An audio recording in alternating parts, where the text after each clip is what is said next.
'Cause I'm yours to keep if you want to. Awesome, man. I'm glad we're doing this. Thanks for coming to do this. I'm fresh off the fucking plane on the spontaneous one-way flight. Yeah, we like to keep people on their toes. I've said that like 10. I'm not going to stop saying that because it's literally what? It's been going on 3 years, 2 years. How long's it been? 3. It's crazy because COVID was like 2.5. Right. Hour. Yeah, at least. So 3 years. And there were no plans for me to. It was like, this guy's been trying to get me to come out here. Many people have been trying to get me to come out here. And yesterday I bought a one-way ticket and here I am. Perfect. Yeah. We'll start from the beginning. What's your full name? Garrett James Gardner. Are you named after anybody? Yes. My mom's friend's daughter had a crush on someone named Garrett. Okay. And she was just like, I like that name. And that's who I'm named after. And it would end. Then I went to like a party when I was like 5. And me and this slightly older kid had this weird moment. They're like, yeah, he's named after you. And I'm sure this kid was like that was the only time we've met. So I'm named after somebody named Garrett, who's probably met one time who's at a probably party like somewhere. 5 years older than me. You know what I mean? It was super random, but yeah. Yeah. And then James after uncle that I never met who passed when he was very young. It was like, okay. Yeah. Cool. Where were you born? Jersey, Ridgewood, New Jersey. Nice. And grew up in Ringwood. Gets confusing. Yeah. What was it like growing up there? Ringwood is still there. I'm still there. I mean, Yes, No, it is still there as a city. it's in the middle of the woods. Yeah. I like it because it's like you can get to Manhattan in like an hour, but Okay. you are very much in the boonies, for lack of a better term. You go over this like hill skyline drive, and you if you turned around, you could see. Well, the thing people would say growing up is that you could see the Twin Towers. Like Yeah. When that got hit, a lot of people in my town were made aware of it because they were driving over the hill and they just saw the smoke. But you could see like the faint skyline of New York City, which is like 25 miles away, something like Okay. Cool. that. But you're like up in the mountains and go hiking and everything, so it's kind of the best of both worlds. I dig it. Yeah. Awesome. What was it like growing up there? What kind of stuff were you into when you were like little, like 5 years old, 10 years old? Honestly, my dad was a musician, Cool. so it was always somewhat music related. We had a music room, but also hiking. We used to go in the woods. One time got lost, which was fun. And I remember coming. It was like, we came out on the street right behind our house, and I'll never forget that. Like, I turned to my brother because I had just had a meltdown, and then we were like, okay, and my mom's coming to get us, and I was like, I wonder what town we're in, and my brother's just like. Like you don't recognize the backyard over there? It was literally that. But it was. I loved hiking, and then when I was like 5 is probably when I learned how to play like a beat on the drums. No way. And I was like, it was like that's when the coordination of the limbs came. I ran up and down the street, like I actually ran up and down the street. I was freaking out. That's how it happens, man. You know what I mean? And then I played a live show at like 11, and that was the other time. Fast forwarding, but that's like, it happened early where I was like, oh, music is cool. Yeah. And I was immediately interested in that. And then like going into the woods and just playing pretend and carving things out of wood with pocket knives, just like, Yeah. make it sound like I grew up in like, it was like a upper middle class neighborhood, but we live right next to the state park. Sweet. Yeah. That sounds awesome, man. You mentioned your dad was in a band, played music. Yeah. And what did your mom do? My mom's a graphic designer. Sweet. She also sings, so that's where I get the vocal ability from. Awesome. No offense to my father. But he wasn't tone deaf, but he was not a singer. Yeah.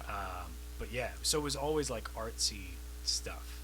I would watch, we'd play downstairs, and the music room would be kind of attached to the garage, and then my mom's office would be like on the other side, so we'd walk in and see whatever she was designing.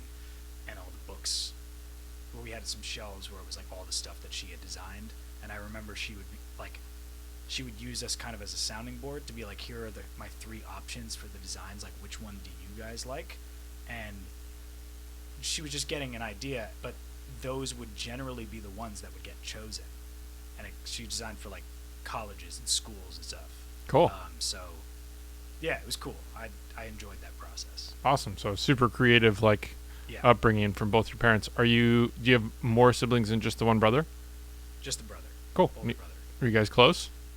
We don't see each other as much nowadays, but Okay. we definitely like have our. I think there's similarities that there's a 3-year age difference, which I feel like is the standard kind of like big brother little brother kind of like butting heads dynamic of but like he was very inspiring to like more recently I've gotten into more like photography and videography and stuff like that. So I've many times thought back to things that he's done, which he's still doing and doing very well. Cool. So he does so- like that video film world. Yeah, I think he just released a video for Vice. Oh, cool. Yeah, I could have that wrong because he's done stuff for Vice and somebody said Vimeo, but maybe that was my mom getting the V wrong.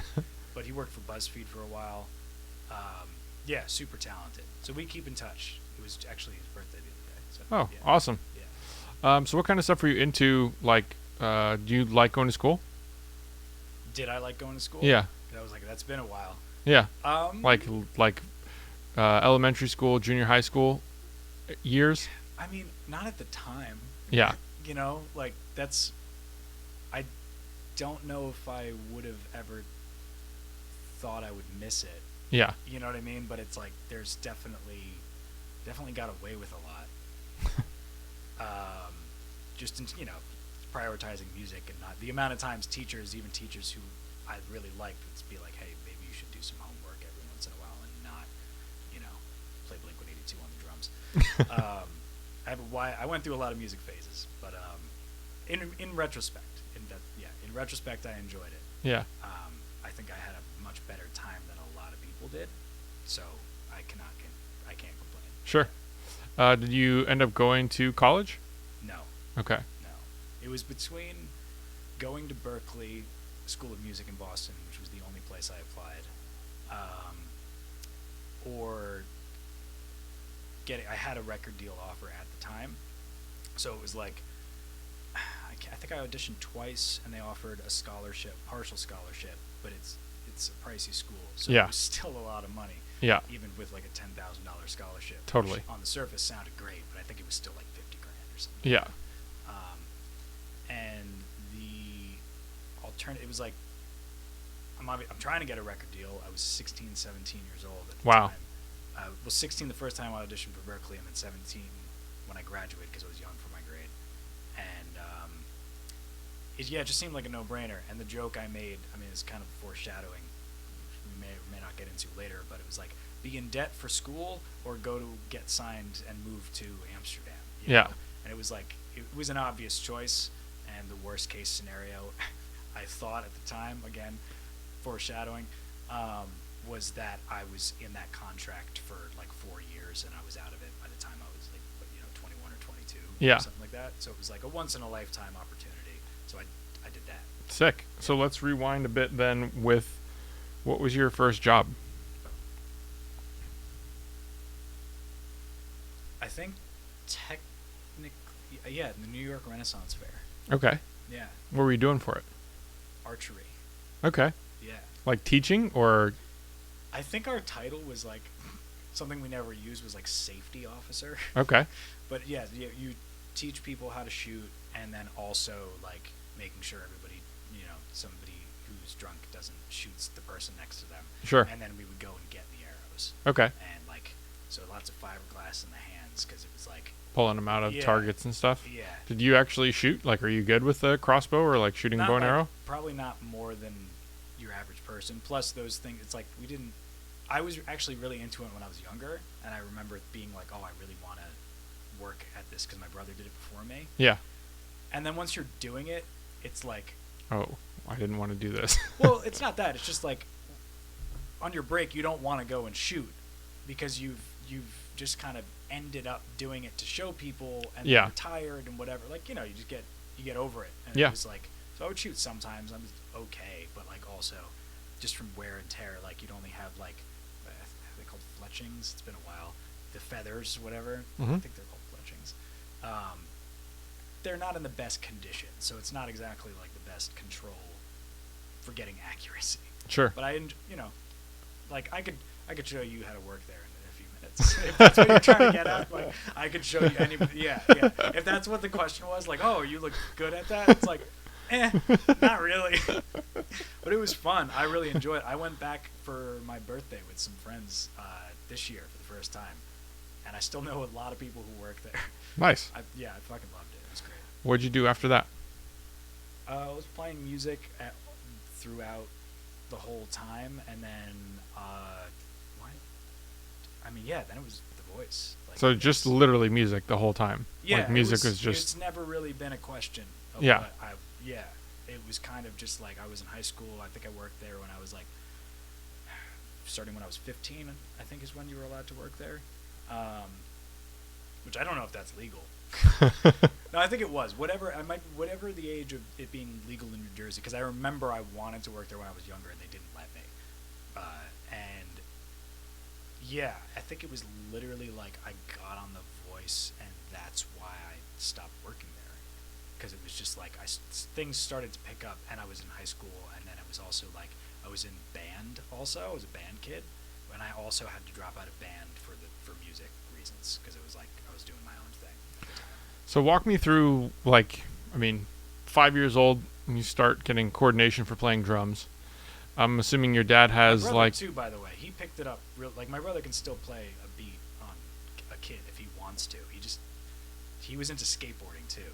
I just think that's worth noting. It was like a choice, but he also would sit down. He probably picked it up faster than me. But yeah, 5.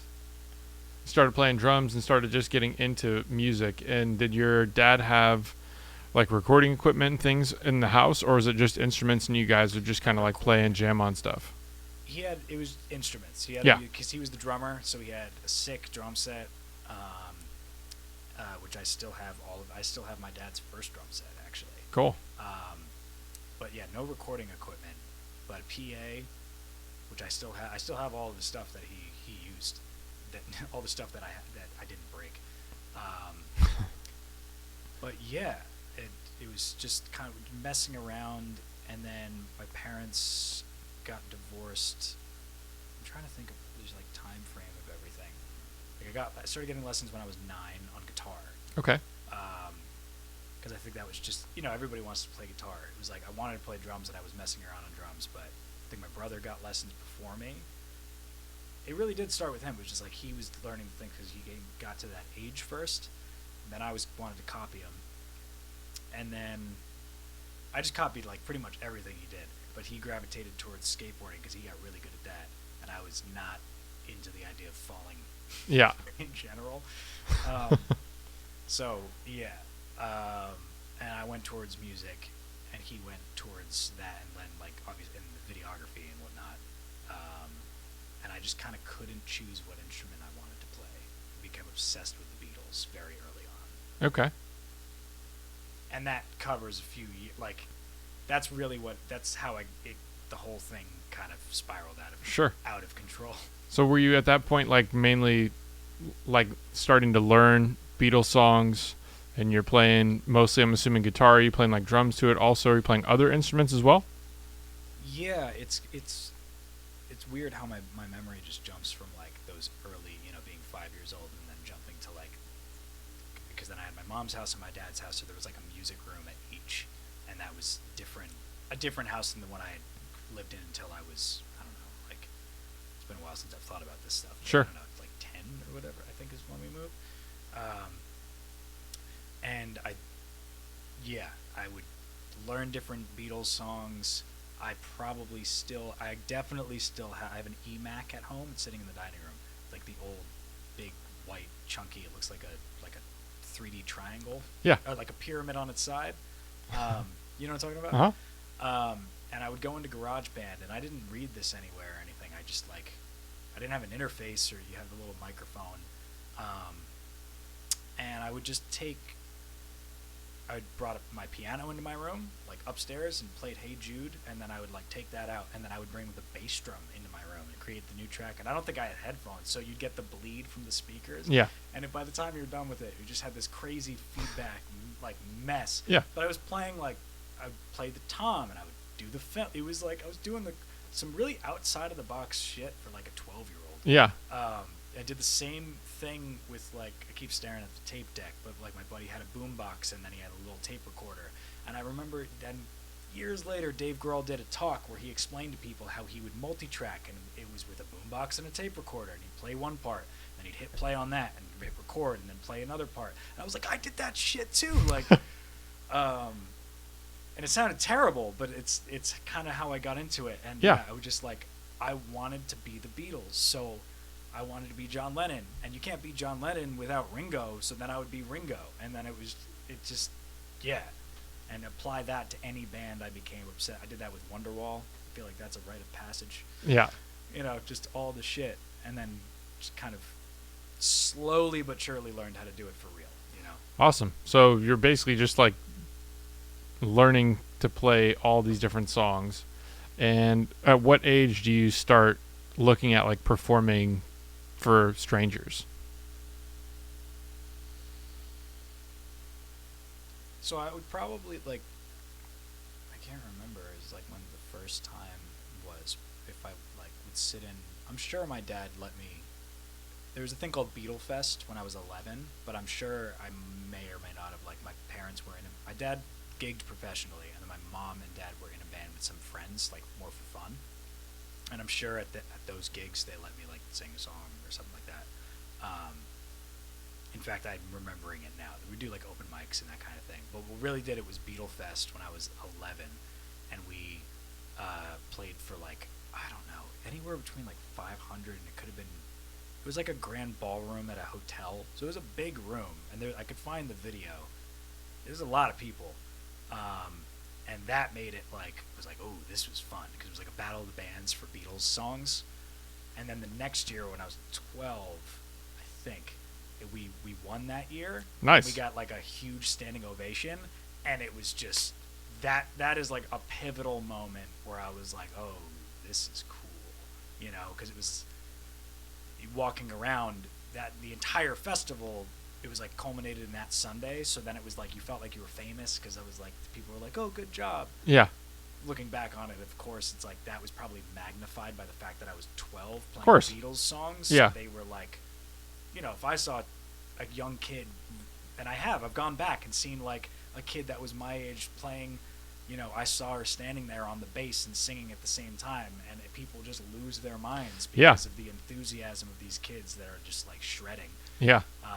It's so cool. Yeah, it's, you know, so we would do that like every year, and that was like, it also, Ken Dasho, who's a radio host for a classic rock station that I basically grew up listening to in New York, like is one of the MCs, so that like, you know, felt like I was rubbing shoulders with somebody that was like, you know, a really big deal. Sure. So just, you know, there were some cool people around that really like, I felt like took me under their wing, and it was, yeah, that's what really like made the spark, made me feel like that's what I could do. You Yeah. know? That's awesome, man. So then where do things progress after that? You're 12 years old, first place, playing in the competition, and then is it starting to be like, oh, I'm doing shows, and like, I guess you're too young to do any kind of like bar gigs and stuff like that. Are you just doing anything like street corner style, like going out and playing, or how do you? No, not. I mean, it's like high school or, you know, middle school band stuff. We did actually have there's a market down the street, and my mom's singing partner, Sandy, a good friend of the family, has 2 kids, and me and her daughter Zoe were like really close, and we played music together. So we would do these like gigs at the market down the street. Nice. And then, but in my head, it was like always the big thing was like the Beatle Fest once a year. There was always like those little landmarks, you know, those little high points that you look forward to. Sure. And Beatle Fest was always one of them. But that kept snowballing because there was I'm just checking time. Oh shit. Okay, we're on the 15 minute. Kept snowballing because there was a movie called Nowhere Boy. I don't know if you've ever heard of it. I don't think I have. So it's about John Lennon when he was 15. Okay. The guy who played him, I always get his name wrong, so I'm actually going to look it up because I think it's Aaron Taylor Johnson. Hold on. Oh, good. Sometimes I say it's Aaron Ralston, which is like a different guy. Yes, Aaron Taylor Johnson. You might know, he's actually been in a lot. He was in Tenet recently. He was in that movie Bullet Train that just came out. He played the main character of Kick-Ass, if you ever saw the movie Kick-Ass. So he played John Lennon, and I think it's one of his first, if not his first, like film role, at least big one. And because I was 15 at the time and we were doing these Beatlefest things, and I guess Beatlefest was part of their like promotional tour marketing, you know. Sure. You know. Yeah. They were like, okay, these kids would be perfect to like play at the premiere. So I've said for a while, it's like, that's, at the time at least, it was the coolest thing. And years afterwards, it's like, you know, the voice was amazing, and obviously I talk about that way more than this, but like, you know, I got to, like, the Quarrymen, the band that became, like, they were there, and I got to like jam with them. I was 15. Yeah, like, you know what I mean? It was just like, I was earlier that year reading books about these guys, and still, you know what I mean? And it's like, and now I'm playing the after party, and like, there's Yoko over there, and you know, this, I didn't know who he was at the time, but Steve Van Zandt from the E Street Band. Yeah. I've later realized that's who it was, because I think that year they played the Super Bowl, and I was like, that's the guy. Yeah, so we watched the movie, and then went to the Gibson showroom to play the after party, and then they did, and there was this whole speech about the new generation at the next show, which was like an anniversary tribute to John, and like the folk artist Pete Seeger was there, as well as I don't know if you've ever heard of Never Shout Never. No. They were hugely popular it's this one guy, Christopher Drew, but he was hugely popular at the time. I have no idea what been up to since, but it was just a really like weird pairing. There's like, it's a whole other thing, but these like legends, Earl Slick, the guy from I think he played guitar for David Bowie, and a million names that I'm forgetting, like Marshall Crenshaw is one of them, Garland Jeffries, I think, but apparently just legends. And then us, and Never Shout Never, which was like my girlfriend at the time's favorite group. You know what I mean? Yeah. And, it's huge. Yeah, it was super random that guy was there, but it gave me a lot of brownie points with my girlfriend. I'm sure. Yeah. And it was I'm just getting at it. It was an incredible experience. You know what I mean? Sounds and like it. Like, that's when it really felt like it was like, oh, well, this is like, I'm doing this. Yeah. You know what I mean? I was 15 and just it was like going in sophomore year. Didn't feel like I was necessarily popular or liked or anything like that, but I was doing what I wanted to do. Sure. You know? At least it seemed like it. Yeah. Yeah, that was a really, really, really cool time. Like those two shows were pretty crazy. Sounds awesome, man. Yeah. Especially at that age, like that's huge. Yeah, it was fun, and playing with some really cool. I mean, we're talking about it like it was just me, but like Nathan and Tyler, the bass player and drummer. Nathan was the drummer, Tyler was the bass player, and then my friend Tom, who was in Long Island, but he was like a Beatle freak like me. We bonded over that, and we would just like get really into doing the arrangements, and it paid off at the time. And definitely, I think all of them are still playing music, and if they don't do it full time, they're doing, like, Nathan is touring in bands. Tyler I haven't talked to in a while, but I see on like social media that he's like doing different. I think he went to school for music as well, like. And then Tom tours, and like, yeah, Tom went to Berkeley. But so those are the dudes I like really would play with a lot, like, Sure. in my formative years of like becoming a musician. Yeah. That's awesome, man. So, I mean, that's like still sophomore year high school, Mm-hmm. and at that point, are you starting to look at like? Cut the shit up. I have the camera. It's over here, so you're good. Nobody knows what you're talking about or what you're doing right now, No, I so I'm know. holding you. Well, you know, it's like whatever. Are you starting to write songs at that point? Are you starting to like think about recording songs? Like, what's kind of like the thought process at that point? Like, you obviously have like this extreme high, like at that point in time, probably like the highest high of your life so far with anything music related, and then like what proceeds after that? Well, I mean, a few different ways I can go with it. It's like kind of rewinding the clock a little bit. I forget about this, but I tried to write songs pretty much immediately. Okay. And that, it's funny to think of, that's why I'm smirking, because I remember I didn't know what that meant, like writing a song. So I would like take what I just learned on the guitar, like 2 riffs that are already songs, and play them back to back. Be like, I just wrote a song. So it's like my first song was taking like, you know, Smoke on the Water and like the intro, the Crazy Train riff, and just playing them one after another, and be like, that is my song. That's, you know, that's when I was like 9. Sure. And then I remember getting more into it and asking somebody who, you know, was like, basically I was trying to write songs, but I couldn't write what I wanted to. And I was like, when is it, I said to somebody who was much older than me, like who was a musician, like, when am I gonna be able to, you know, write songs? And I can't remember what I said, but I feel it's funny looking back on it, because I was essentially being like, when am I gonna not suck? Yeah. Like, you know, because, yeah, and I was always trying to write tunes, and you know, I was sometimes accidentally copy a song, which I still remember. It was like accidentally wrote what's the song by it's a Beatles tune. Nowhere Man, the movie Nowhere Boy, Nowhere Man. And I would like sing my lyrics, but not realize until years later that I like literally, because I would start singing and be like, wow, this is a catchy tune, and I'll be like, yeah, because it's Nowhere Man. It's a song by the fucking Beatles, and I didn't write it. I can still sing what the whole part that I wrote.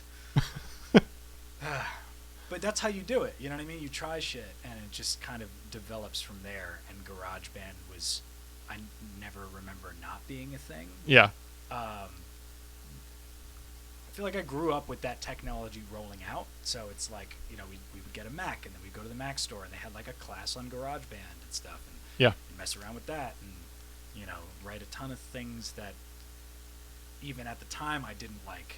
And that was kind of why I think I did go through a huge Blink-182 phase, because I thought it was super liberating to be like just power chords, and like, but also Travis Barker adding a whole nother element to the, you know what I mean, the musicianship of like the drums. And I would just go through different phases. We were talking upstairs about like how to find your sound, and Yeah. I feel it was very necessary for me to like dip my toe in all these different genres, because it was like, you know, also like while all this is going on, I would be going to my dad's gigs like on weekends and stuff, and he'd be playing with everybody from, you know, the Pizzarellis, who are like one of the most renowned names in the jazz world, to like, you know, tribute bands that are doing like Chicago and like funk and Beatles and whatever, and letting me sit in, and, you know, so it was like all over the place with that. And my mom was into like folk, so I grew up in the house hearing like folk music and singer-songwriter type stuff, and not really disliking any of it, you know. So Yeah. it was just kind of like A collection of all that stuff shaped you. Yeah. So Was I was she- always trying to write. And she was singing Yeah. in like a band sense, or With my dad and one of his friends, and then one of my mom's. They were kind of. It was like my mom and Sandy. I don't know how to. Our families met because we were camping next to each other, and then Sandy's dad? Yeah. Sandy's dad wrote the book that my dad studied in music school. wow. Yeah. So our families, this is when I was like 3 years old. Sure. So our families became really close, and just so happened that Sandy was a singer. My mom liked to sing. My dad had this friend, Jim Perini, who was also my guitar teacher growing up, and they were all in a band, like a hobby band. But Jim and my dad were like full-time gigging musicians. Yeah. So for my mom and Sandy, it was more of a hobby, and like that band was a hobby, but then my dad and Jim like gig full-time. Yeah. And yeah, it's crazy. I forget that was my guitar teacher. It was one big family kind of thing. Sounds super cool, man. Yeah. And so at that point, like, are you like you're seeing, like, obviously your dad and Jim are like professional gigging musicians. Is that something that like starts to be where you go in terms of like, oh, that's like what I want to do? Or at that point, like, you're writing your John Lennon song, and are you starting to? We've skipped around a little bit, which is totally fine. It's just I'm skipping around. Like, so when I was 14, my dad passed. Okay. So that was a whole thing. Like, I'm sure that's the biggest thing. Yeah, there was, when I was 10 or 11, he was in the hospital, like in ICU. I don't know if I was aware. I knew something was bad, but I don't know if I knew at the time that everybody else who knew what was going on was very much like, we didn't know if he was going to pull through. He had to get surgery. It was like drinking related, I think. It was just like he literally burnt a hole through his stomach. Wow. Yeah. So he was in ICU for like 2 weeks, and that messed me up a little bit. I'm sure it messed, everybody, my brother, and yeah. And then he pulled through that, and like my mom and my stepmom and my dad, and like we all became really close again, because with divorce that can be that's a whole other thing. But when that happened, it was like a close call, so everybody kind of appreciated that he pulled through. And then cancer, and so they gave him 6 months, but he pulled. It was almost 2 years. Wow.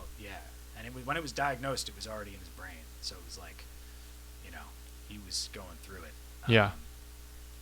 And yeah, it was so that whole Nowhere Boy movie premiere happened right after he died. Wow, what a crazy yin and yang kind of moment with like the worst and the best. Yeah, it was like, it wasn't like, it's not like it was, I didn't think it was, I don't know. When you compare those two things, it's not like I thought that was a life-changing, like, not him passing, obviously, but like the gig. But it was like, that gave me something to do. But I remember there was like a lack of communication, like emails and whatnot, and then I let them know, like, hey, sorry, like, this is what just happened. They were like, oh, you don't have to, like, don't, you know what I mean? Don't feel obligated to do it. I was like, honestly, now, like, some time had passed. I was like, I want to do nothing more than this. But yeah, it became very much like I wish he could have seen that kind of thing. Yeah. So that was, that was rough. It's still something that I think because of how fast-paced my life was in the years following that it's something I'm still kind of dissecting and like dealing with, as everybody does. Like that's a lifelong figuring out thing. Yeah. Mm-hmm. But yeah, that kind of that contextualizes it though. So that was going on in the background of like all of the music stuff. But he was so supportive, and like he played right up until he passed, right up until he physically couldn't really. Crazy. I used to give him shit because he used to say he wanted to stop, and but I would be like, no, like you got to keep playing. And I'm sure he was like, dude, like yeah. I've got chemo. If you only knew. Yeah, exactly. But it was inspiring to me, and he like he did it. So yeah. It's like somewhere there's like a fully filmed, recorded thing of him in Pizzarelli's. I don't know if you're familiar with that name, but like they did like it was like a packed jazz cafe he used to play every Thursday, and like everyone turned out, and one of his friends who ran a production company. Never seen the footage. I have no idea where it is, but it was like it was cool. It was a cool night. Sounds like it, man. Yeah. Sounds amazing. Yeah. So then going forward from there, what's like your process, or what's your like, how are you have goals at that point that you're trying to accomplish?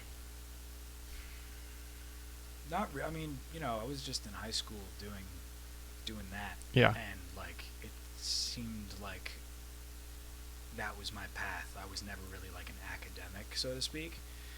And I'm interested in what I'm interested in, but it was always something to do with music. Excuse me. And then besides that, it was like I think I was around 15. I did that. I did the Nowhere Boy thing, and then I just kept trying stuff. So I wanted to like I don't know how it came up, but when I was 16, I auditioned for American Idol purely for fun, and I got to miss school. I'm sure that was a big deciding factor. And it was like a big party, and you know they say like say American Idol, and you're in the crowd, and people are jamming, and blah blah blah, and you know it got to like some producers like through a round or two, didn't go in front of like the celebrity judges or whatever, and it was just a fun thing to do. Sure. And then this new show called The Voice, my mom was really into. She wanted me to do that. Even she will say that like I wasn't really into the idea of doing that. And I literally think it was like it was her birthday, and then she got engaged to my now stepdad, and the auditions were like the next day. So she woke me up at like 5 a.m. and was like, "Do it for me," and I was like, well, I'm awake now. Yeah. So she like dragged me to, you know, and then I started to kind of perk up. I'm like, all right, well, American Idol, we were jamming outside, like we'll be in the Javits Center, and it was not like that at all. It was like, for one thing, the line was like, you know, if my phone is like the floor plan and this is the entrance, it was like all the way out here. Like that's where we started in like this big arena. So it was like 4 hours outside, and it was like maybe March or something, like early March or late February. And Yeah, so it's if fucking I remember cold. correctly, it was like I think the Javits Center was like right on the Hudson. It's like near, so just wind. Yeah. And like I think I was wearing just like a bomber jacket like this. So me and everybody. So nobody was jamming, nobody was talking, everybody was just like freezing. My mom ran to get me a coffee. Just different vibe, you know. Yeah. And then we were waiting for another few hours inside, and they auditioned us in groups of 10. Okay. And actually, I'll never forget this, because so we go in, and for one thing, there was a guy who back cut me in line, which he was, "Yo, can I back cut you?" We're like 3 hours into waiting, and I'm like, "Dude, you gotta take that up with who's behind. You're not back cutting me, you're cutting them." Yeah. So nobody in the line liked this guy. He was in my group, but dude could sing actually, much better than me. And we went one by one, but they cut him off. Like he didn't stop, so they asked him to stop, but he could sing really well. And then they went and did this whole spiel about how like there weren't enough spots, like there's a lot of talent, and then they said everybody, and then they said my name, you know, but so and so can leave. Yeah. And it was like out of a movie, everybody leaves, and the door opens, and perfect line of sight, I see my mom, and as it's closing, I just do that, and the door shuts. I see her freak out, you know. But that, So cool. What a moment. well, I skipped the best part. It was when we walked in, and I think this actually, because I sang okay, but like this guy he could do runs, I couldn't do runs. But I think it was a personality thing that like they had to stop him, and this guy, the producer sitting there, we walk in and Under Pressure by Queen is playing on his laptop, and he lets the whole song play, and the last Under Pressure, and shuts it and just goes, "Just like you are right now," and everybody's like, "Oh my god!" And I was the only one who started laughing because I was like, this guy's hilarious. You know what I mean? Like, because he did it. Do you know who Anthony Jeselnik is? Yeah. Like, That style. yes, Yeah. he reminded me very much. Even the first time I saw him, like, this dude reminds me of Anthony Jeselnik. He looked kind of like him, same delivery, and I genuinely think that's like one of the reasons they were just like, "Oh, this kid gets it. Like, let's put him through." Because they had notes. They were like, "Look, we don't like this. We don't like that." You know, they weren't crazy about me. They were like, "You should change this, this, and this." But and just that kept kind of happening where I would just get through rounds of that, just having it for fun. Even at the beginning, was it a song that you got to pick? Was it a song they had you sing? Do you remember what you in the did? beginning, you just show up with what you had. So I don't. Are you playing an instrument? Darlin'? Are you playing an instrument, or are you just singing? A cappella, which I was not accustomed to. One of their notes was like I looked a little awkward with my hand. American Idol's producer said the same thing. Yeah. Well, you're what, like 16? Yeah. So Yeah. fuck off. I'm still like that. I still don't know what to do with my hands. I haven't done it yet, but it's like, the Ricky Bobby thing is very. I want to, next time I do like a real interview, I'm just gonna keep doing that. But it's very like, if you know what my tell is, because I'm not an opera singer, but I always put my hand on my stomach like I'm some hot shit. It's like, that's not why I'm doing it. I just don't know what to do. Now I'm super self-conscious about my hands. Yeah, I think I did like "Oh Darlin'" because that's not in the original key, but like I might have done "Tighten Up" by the Black Keys.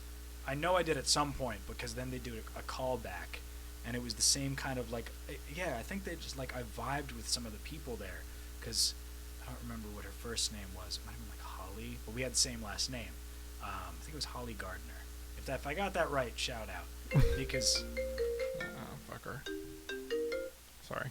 I'm gonna take this opportunity to, you can cut this out.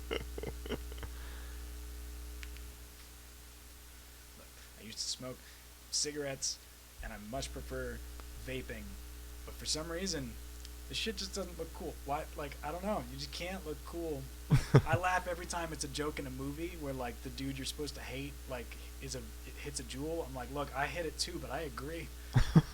What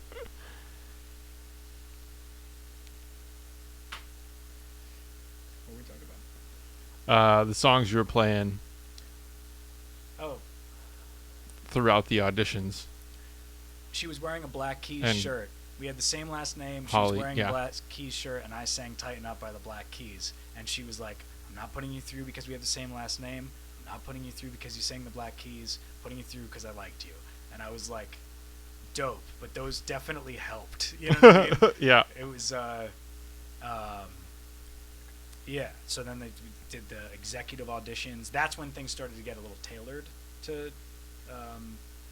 yeah. They would like ask for. I think they might have given me a list. I think I might have done Maggie May. But they flew us out to California for like a week of executive auditions, and it was one audition, but it all blurs together. I was out there for a while, and then it was just a week of There's so much. I can't even get into the minutia of it. If I try, I'm realizing if I try, it's like there's so much there. Sure. But I do remember at one point it was like I did the New York City, the second callback, and it was like, if we don't call you by this date, and it was like 3 months. If we don't call you, you didn't make it. Like, we just won't let you know. And they called me the day before. Wow. And so then we did the executive auditions, and then immediately, like the week later, we got brought out to do, I think it was like a month of prep for the blind auditions. So it went from like 150,000 people who auditioned down to like 200 already, and then maybe like 100 and something of those will go, on TV or on Teams or whatever the Sure. is. And didn't make it. I mean, again, could get into the detail of it, but it like didn't make it on a team, and I thought that was it. But they put it on TV, and they just invited me back, and that's how I like ended up actually on the show. It was just from my mom waking me up and making me go to that audition the first time. But yeah, That's amazing.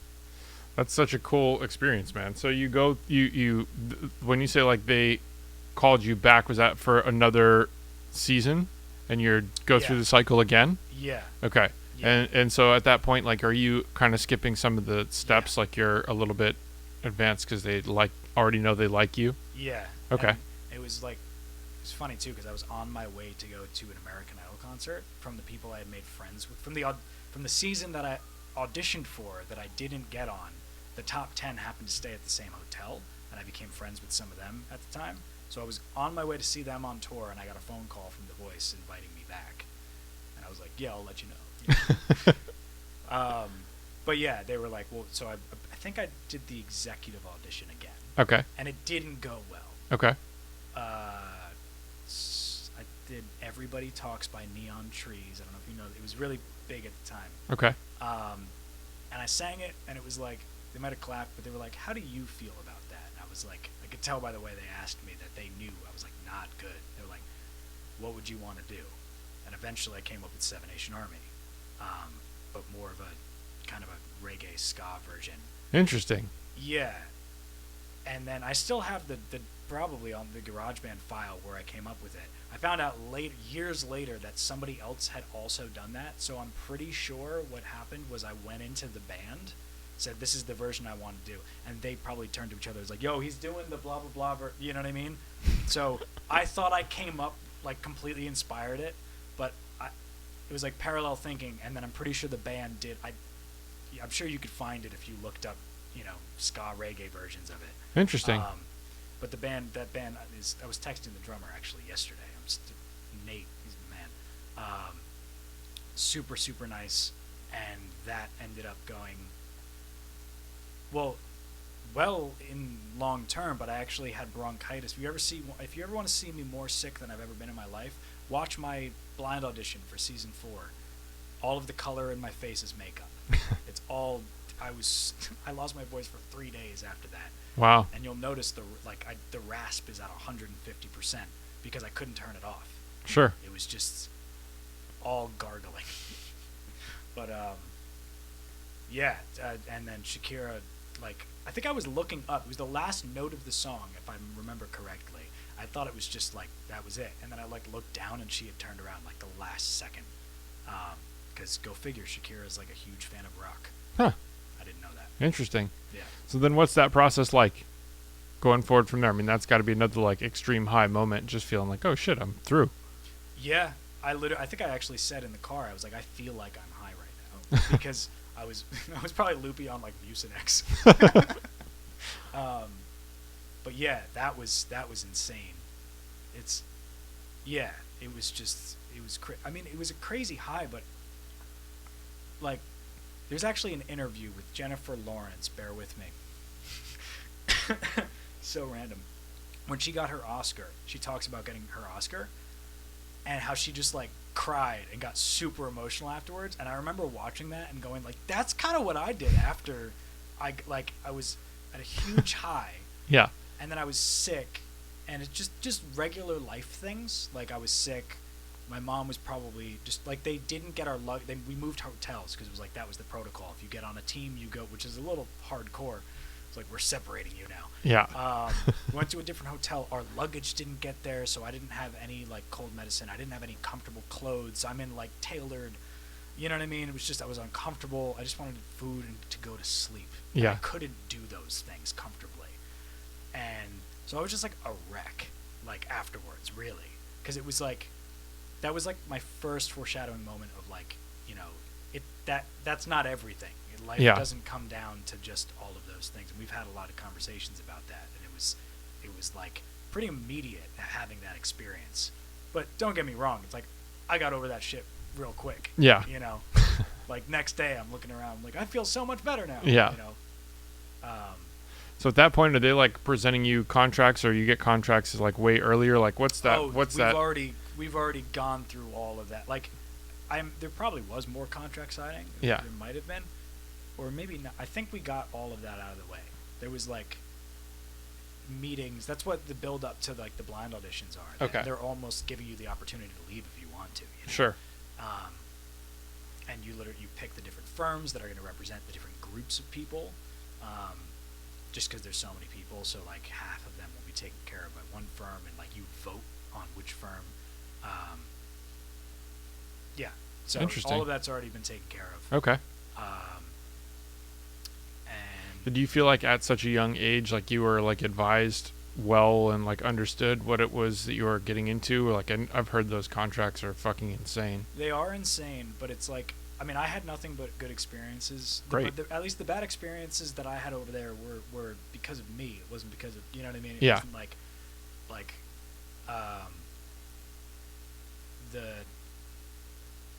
I had people looking out for me, you know what I mean? And it was there was definitely some hints of alcoholism at that point and everything, but it's not At what age? You're 16, 17? Yeah. Okay.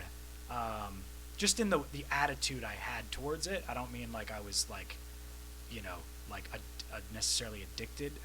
Only in retrospect can I be I was definitely drinking for the wrong reasons. Sure. So, I used to tell myself that wasn't true, that wasn't the case, that it was caused by the popularity and whatever, which is it's like it was definitely hinting in at that point. I could definitely point to a performance on that show that I was like very hungover for, but that's also one of the like they never called me out for it, but I think some people could tell I was going through some stuff because Sure. I also had breakdowns about my dad not being there and knowing that was the one person besides my mom like Yeah. that I really wanted there. So I was like coping and or not coping, Sure, man. I mean, that's fucking hard shit to deal with, so I totally get that. Yeah, and you think you're supposed to do things a certain way, you know what I mean? And it's just like, again, foreshadowing to it getting worse and worse and worse. But like, people were definitely trying to look out for me, and there was also people who didn't give a shit too. But I do look back on that, remembering a lot of they even both times, both when I didn't get on a team and when I eventually then got voted off. You see like a psychologist or you see a therapist to like make sure you're cool, like to make sure you're good. Yeah. And I remember, I don't know if it was the same person both times, but I remember they were all really nice. All of the teams, all of the PAs that worked for the show, you could tell that they like worked there for a reason. Sure. Yeah. So you're going through accepted on the Team Shakira thing. I'm not too familiar with the voice structure-wise. That puts you in, I'm sure, like a very unique small group of people. You have, what, 3 or 4 different groups, and you have how many people, like, within each group at that point? 12. Okay. 4 groups. 12. 4 groups, 3 people each. No, like 12 in each group. I think. Yeah. Okay. I think it's 48 total. Oh, okay, so it's Yeah. still like a relatively medium-sized pool. Mm-hmm. Okay. And then you're going through more rounds of that and how to go. Well, that's when things. I mean, the whole thing was interesting, but that's when things became like, oh wow, like now I'm on the show that I was previously watching. You know what I mean? Yeah. It just became. Yeah, it just became different. It was very cool. Like especially once I wasn't sick anymore and I can kind of like take it in, because I think there was Shakira was pregnant, so that like threw off the scheduling a little bit. Okay. And they had just started doing 2 seasons a year, so the other season was going on that I had just been on, so I knew some of the people who, like Melanie Martinez, she's got a cult following now. I haven't talked to her in years, but so I would we got in trouble once because like our paths crossed and like we weren't supposed to talk to the different seasons and blah blah blah. But there was like a pause, and then we all came back to do the second round. And Shakira picked that song. That was the battle. So it was like me against somebody, and then I won that battle. And that's probably my favorite performance I did on that show. It was very like in my wheelhouse. I felt really prepared. Even though I still didn't think I was very much the underdog. Like I got all my training from doing the show. Crazy. Booking afterwards. Like I could carry a tune, but like I will be the first to say, because there was a whole slew of people that are like, she should have given somebody else a chance, and I'll be eternally It's always going to be grateful. like that. Yeah, sure, but like I'm even the kid in the first round could he was a more technically capable singer Yeah. than I was, but she, I don't know, sensed there was something to be nurtured there, and gave me that shot. Yeah, And I I mean, was very grateful for that, obviously. for sure. I hate that like dynamic. For me, like my childhood best friend's little brother is a pro freestyle skier, and like he was in the Olympics, in like the Sochi Olympics, and like everybody was like shitting on him for taking this other person's spot that was like the favorite spot, and he went on to win fucking gold.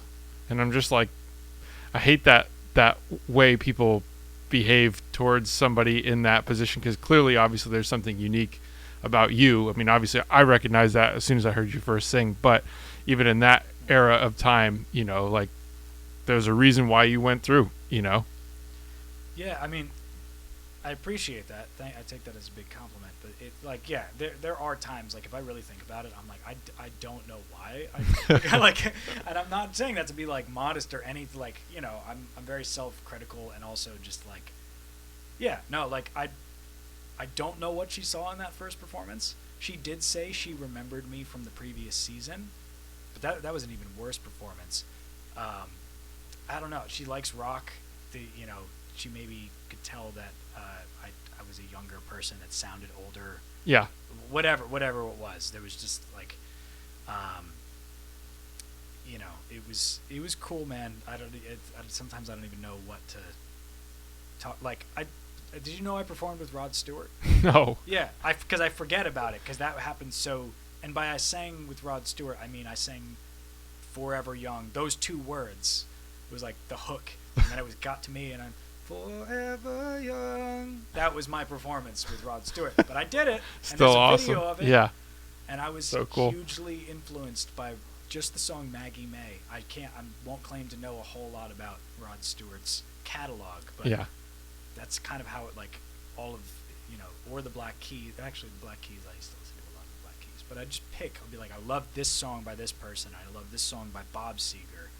That's another example. It's like, I don't know any other songs, but this one that 104.3 used to play and blah, blah, blah. And, like, so that was an interesting experience to, like, be on stage with, like, oh, you sing Maggie May, and that song was in Lords of Dogtown, the movie, and I love that soundtrack, and holy shit, just like... Yeah.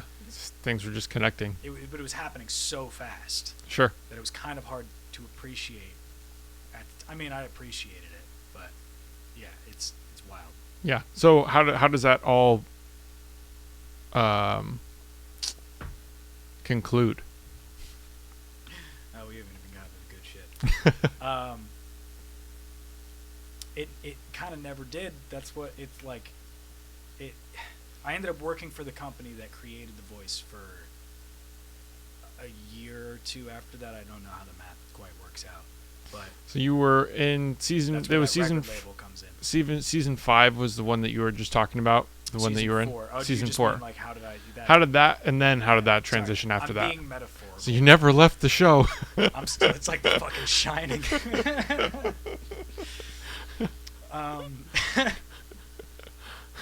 I haven't. I rewatched The Shining recently.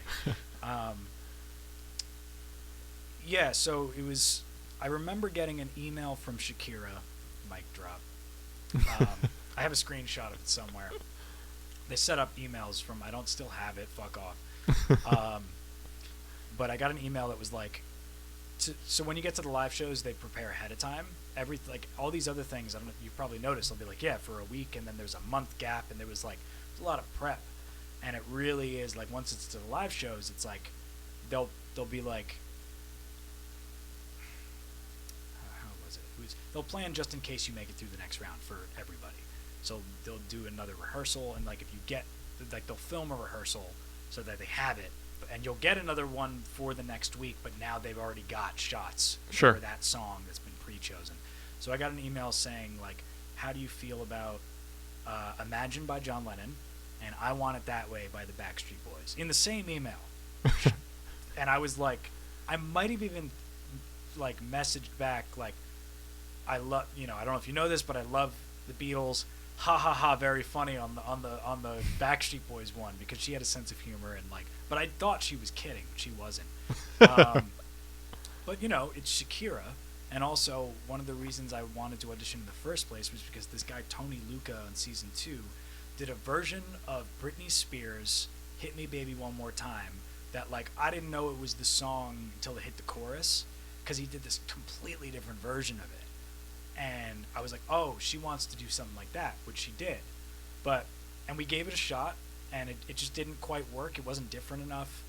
If it were me, you know how I like to work. Like, if I were to do that, I didn't have any immediate ideas for it, so I would have had to marinate on it Sure. a bit. So I did Imagine. We did that rehearsal, and I remember feeling, I went into it very nervous, and like kind of, like, I don't know about this, maybe we should switch the order for whatever reason.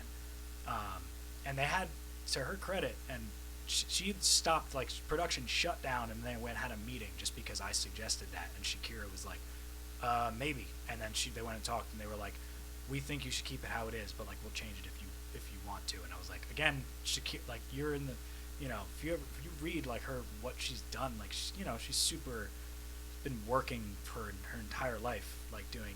There's a reason she's Shakira. Yeah. And I was like, I won't argue with that. Like, we'll take a shot. So I did Imagine, and I remember being in the bathroom the next day, and one of the other contestants was like, "Yo, how does it feel to have like the #1 song in the rock charts?" And I was like, "What?"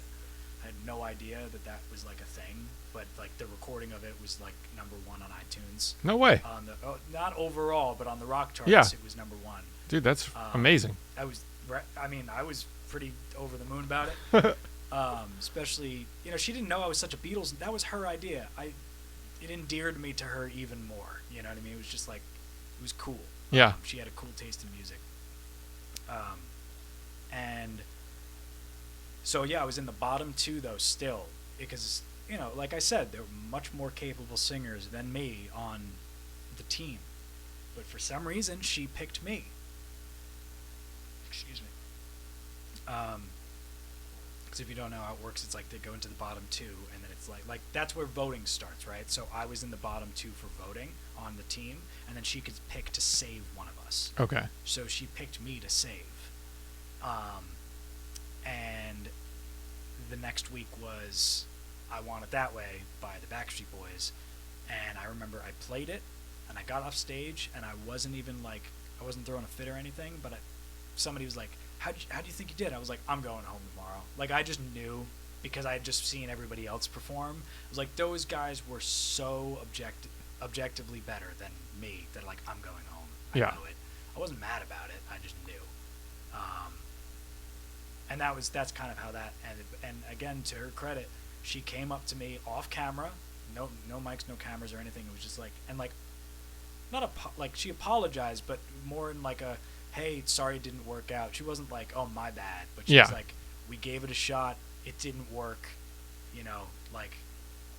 It was, I don't remember exactly how the conversation went. Sure. I do remember saying, like, maybe we'll get to work together again one day. And she was like, that's adorable. Like, kind of gave me that look of like, just not, it just like, but I got, genre-wise, it didn't completely make sense. And she was gonna, for one thing, if I was in the bottom 2 on her team, I think I was in the top 4 on her team. So whatever. But I think it might have been giving me a look of like, I almost respect you for having the balls to say that. Yeah, wasn't the right moment. I did try emailing her afterwards, but I waited too long, so the email didn't exist anymore. But she was super cool. I'm pretty confident that if like we saw each other, that she would know. Yeah. But Shakira's dope. She's cool. Awesome, man. So then at that point, after that, you start to work for the production company?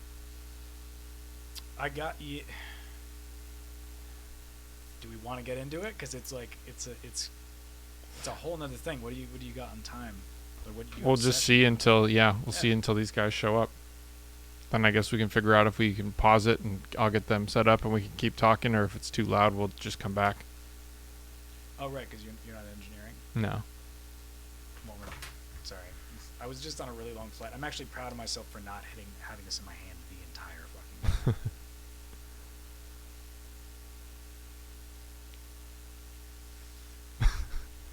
Sample that shit.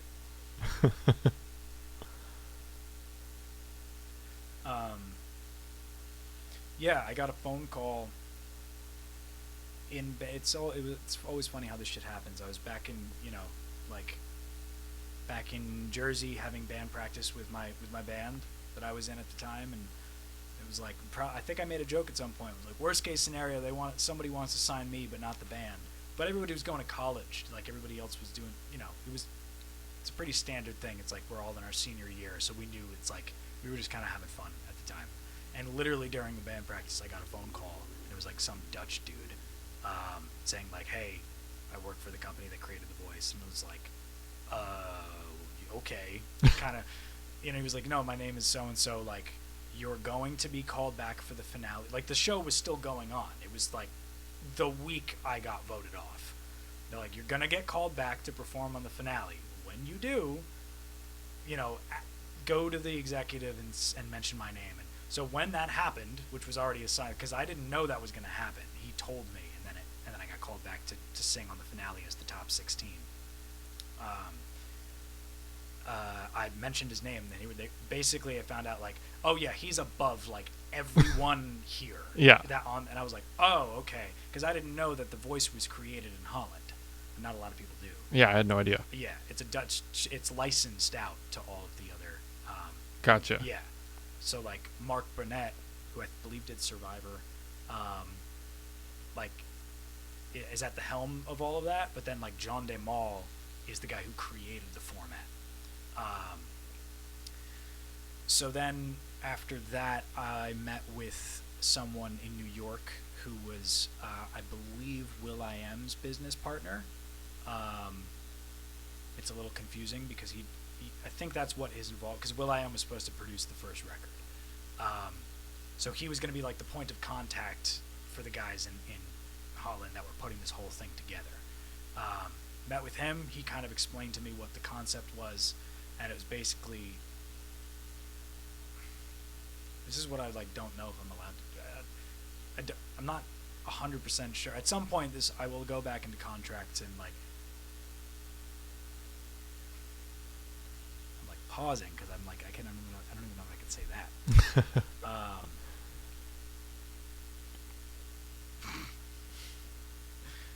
Well, technically it was the videography. At one point we were kind of like, not coerced. It was just like, you know how video things go, and it like came out. It was edited in a way where it seemed like the band, like we formed ourselves, but it was like a record label thing. And I feel like that was pretty obvious from Sure. outside in, because we were all in different countries, different continents. This was an international band.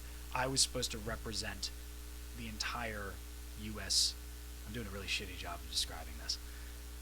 They were trying to put together a voice supergroup, boy band.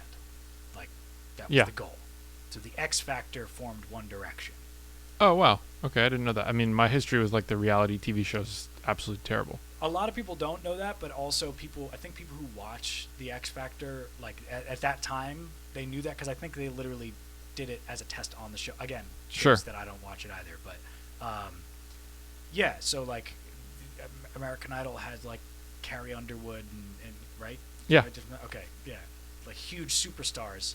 The amount of when people come up to me and they're like, I really love The Voice, but they haven't really had any huge stars. I'm just like, they know, because I was part of this project that you've never heard of that was supposed to be on par popularity-wise. It was literally, going to be One Direction and then us. Yeah. That was the goal, at least. And the Sure. money behind it was there. And Yeah, well, those shows, just like, I mean, they launched full-on superstars. I mean, Mhm. it was like the biggest audience. You're just immediately rose through the ranks to like have a career. Yeah. Like a really fucking solid career if you're able to feed it correctly. and leverage what they've done. Yeah, for sure.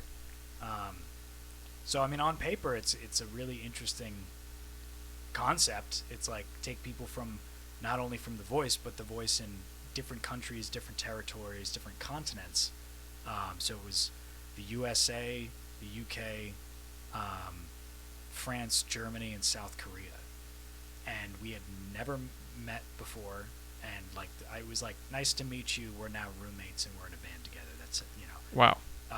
that was fast forwarding a bit, but they flew me to, after having that meeting in New York, and I didn't really know who will.i.am was, not by name, didn't know who will.i.am was. I knew who the Black Eyed Peas were. Not my jam, really. Yeah. But did some research on some of the co-writes they had done, especially like Ordinary People by John Legend. I don't know if you were aware of that, but the song is sick. I had no idea. Yeah, neither did I. They flew me to LA, and much like how I showed up with my suitcase here right off the plane, I'd been going over emails with who would be my manager about meeting with, you're going to meet the producer, Will. Now, when you're called will.i.am and I'm reading an email and it just says the producer, Will, I had not connected the dots. And Sure. I didn't connect the dots until I was in the room with him. You're like, oh, Will. Well, it was once he introduced me to Britney Spears and the Black Eyed Peas manager, and they were like, oh, I don't know about the lip ring, not being like a dick about it. He was just kind of like getting into, everything started to click, and I was at will.i.am's current. If you see his studio now, it was that, but it was being built at the time. And I walked in, and we sat there. It must have at least an hour, and we were just talking about, he brought up my YouTube channel and looking at what I was doing and showing me music videos. He's like, this is the kind of thing I think we could be doing.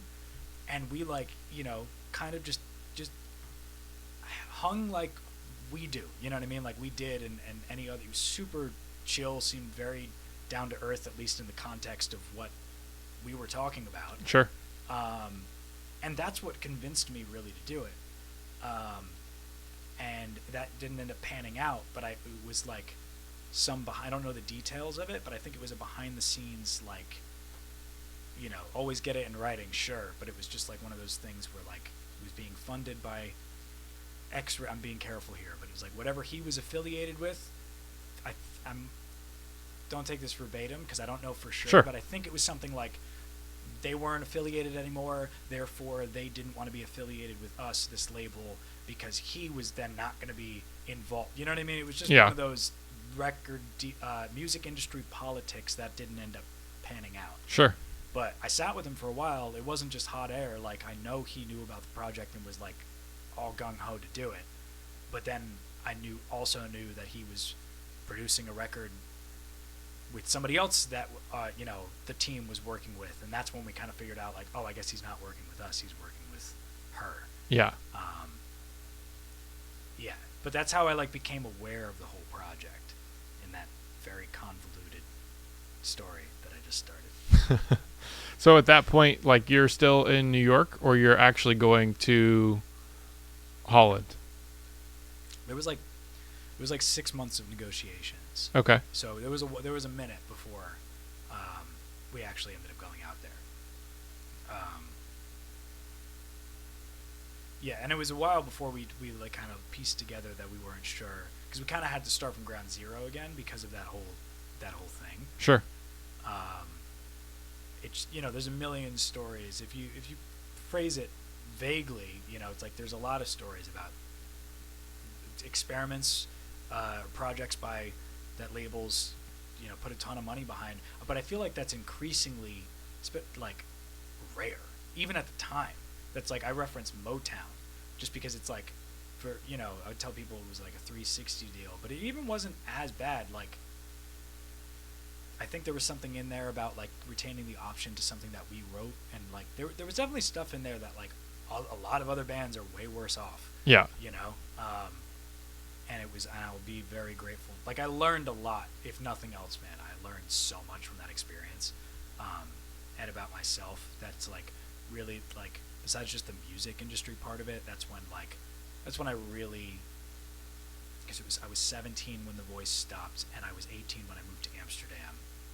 So it was like, and I literally, like, I got voted off of The Voice, and then like went back to New Jersey, and like prom was 2 weeks later. So it was like the end of the year, end of my senior year. So party, like, I didn't feel like I was particularly popular, and then it was like even people who probably didn't like me were inviting me to their parties just because it was a good look to have me there. Yeah. So it was really like big change, and also, like I had said in retrospect, I was drinking for the wrong reasons very early on. So it's still accurate that is when I call the party that never stopped. At the time, it just, like, my tolerance for alcohol started going up before I moved to Amsterdam. 2 weeks before, I crashed my car in a DUI, and instead of feeling the full repercussions of that, once I moved to Amsterdam, I was like, oh, license, like, what? I don't need that anyway. So it was like, yeah, 2 weeks of feeling regret for my actions, and then it was like, yeah, I'm off to this place. I don't need a car, and now I can legally drink alcohol. Yeah. It was like not the greatest. Wild. Yeah. Yeah. That, like, my decision making was like, it took me a while, even just recently, like, started doing the math in my head from when I started like drinking really heavily and everything, and it's like, it makes sense that I had a lot of these like realizations not until I was like 24, because mentally I didn't develop. It was like I was really stunting my development as a person, my creative side. It's like that was always my excuse, and there's always the whole tortured artist thing, and I'm calling myself out right now because I very much like went headfirst into that, not intentionally, but I did not try to, like, you know what I mean? Like, I started smoking cigarettes after my dad died from cancer, not because I thought it was cool, but I obviously didn't learn the fucking lesson. Yeah. You know what I mean? And it's like, I'm still addicted to nicotine. So like that was all going on in the background, and like, you know, I don't think I ever went into the city of Amsterdam sober. Well, with the exception of when there were small stints of me recognizing I had a problem. Yeah. Mainly there was a time in the middle, and then right at the end, I think I had 10 days where I stopped drinking. How long did you live there? A little over a year. Oh, cool. Yeah. Awesome. How'd you like living there? I mean, it probably sounds like it's a concoction of a... It is, yeah. I mean, for intensive... Okay, for the reasons I think you're asking, as a place, I loved it. Yeah. I would love to go back. Amsterdam's absolutely beautiful. It's one of my favorite places in the world. I was going to say I highly recommend Yeah. if you haven't been. Like, Yeah. It's so great. Gorgeous. Yeah, it is. The people are great. Yeah. You know, like, I have nothing but good things to say. Because Yeah. people are like, oh, well, would you be worried about drinking? I'm like, well, this is more a conversation I used to have when I was younger. And I'm like, but Amsterdam wasn't the problem. I was the problem. You know what I mean? Yeah. I can drink anywhere. Like, alcohol is everywhere. Yeah. You know? So, yeah, I have nothing but good things to say about it as a place and as a people and culture and all that kind of stuff. Yeah. It's pretty rad. Were you gigging there at all? Were you like able to actually perform, or were you guys? Was it like was it 5 of you in that Yeah. group? Mm-hmm. Were you all just meeting like to write, or were you all meeting and We making lived songs? together. Okay, right. Yeah. But like, were you writing and doing everything? Like, were you working on music in the house? Were you going somewhere? Like, what was the setup? It was a very nice house. I missed that house. A litany of things. There was like, you know, I mean, they tried to do something that was near impossible. So it's like I give them credit for what they were trying to achieve, because it's easy to talk about something that didn't work out with bitterness or something. But you know, they were. At first, it was like, all right, you know, kind of bond with each other. You've never met, but you have this common experience of the voice in different cultures, and it was all cool. But then you learn who you get along with and who you don't. Still very close with the guy from the UK, Alex. I've probably told you about. Actually, I think I've shown you some of the recordings we've done. Yeah. So we were really tight. But they were, you know, we would do choreography just to get they were just trying to figure out the dynamic. Vocal lessons, this is where I mean with the training, like I had vocal lessons on the voice, and then we had vocal lessons like every week in this house. And even though I wasn't in the greatest state all the time, I got a lot of experience from just doing vocal lessons. Sure. And what else did we do? There was physical training that I ditched all the time, but and I had like this argument that I would have and whatever, but I was really, you know, just hungover. It's hard to do physical training at 10 a.m. Yeah. when you are still drinking at 9:45. I can imagine. Yeah, it's like, you know, I wasn't doing like they had reason to be upset with me for sure. Yeah. You know what I mean? Like, I can see why I could be an easy scapegoat in that situation, but there were also a lot of political things like that went wrong behind the scenes that I also like. You know, I'm being devil's advocate, because it's like, again, it's easy to be frustrated, but they were trying to do something that was like a gargantuan or Yeah. Herculean task. Totally. You know what I mean? Yeah.